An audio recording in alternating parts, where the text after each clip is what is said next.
کبوتر اور چڑیا۔ پیارے بچوں، ایک دفعہ کا ذکر ہے، ایک جنگل میں ایک درخت پر کبوتر اور کبوتری رہتے تھے۔ وہ ہنسی خوشی زندگی گزار رہے تھے اور جنگل کے باقی پرندے بھی قریب ہی اپنے بچوں کے ساتھ رہتے تھے۔ لیکن ان کی ایک مشکل یہ تھی کہ ان کے گھروں کے قریب ایک بلی بھی رہتی تھی جو پرندوں کے بچوں کو کھا لیتی تھی۔ ایک دن کبوتر نے دیکھا کہ بلی طوطے کے بچوں کو اٹھا کر لے گئی ہے اور طوطا بیچارہ پریشان بیٹھا ہے۔ کبوتر نے بڑی بہادری کا مظاہرہ کیا اور بچوں کو چھڑا لیا۔ طوطے نے اپنے بچوں کی جان بچانے پر کبوتر کا شکریہ ادا کیا۔ جب یہ قصہ جنگل کے بادشاہ تک پہنچا تو اس نے کبوتر کو بلایا۔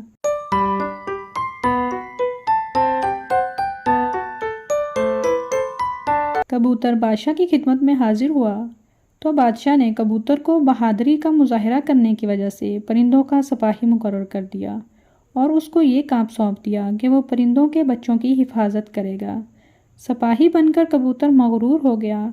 ایک دن کبوتر نے گیدڑ کو دیکھا تو اس کے پاس گیا اور کہنے لگا، تم لوگ میرا کچھ نہیں بگاڑ سکتے، میرے ساتھ جنگل کے تمام پرندے ہیں۔ یہ سن کر گیدڑ اس کے پیچھے بھاگا۔ کبوتر بھی اڑنے لگا۔ آخر کار کبوتر تھک کر نیچے گر گیا۔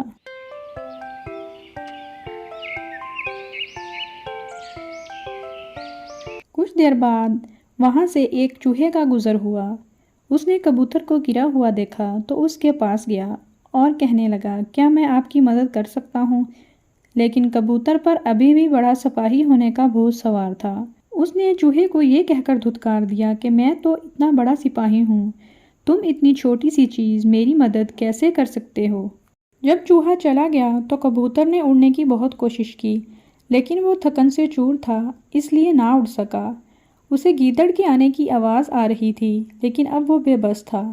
وہ سوچ رہا تھا کہ کاش وہ چوہے سے مدد لے لیتا۔ اسی دوران کچھ چڑیوں کا وہاں سے گزر ہوا تو چڑیوں نے اس سے کہا، آپ ہمارے پرندوں کی حفاظت کرتے ہیں، اگر آپ چاہیں تو ہم آپ کی مدد کر سکتے ہیں۔ کبوتر نے ان سے مدد لے لی۔ چڑیوں نے اسے ایک محفوظ مقام پر پہنچا دیا۔ پھر کبوتر کو احساس ہوا کہ مصیبت کے وقت چھوٹی سے چھوٹی چیز بھی کافی ہوتی ہے، اور کبوتر نے چڑیوں کا شکریہ ادا کیا۔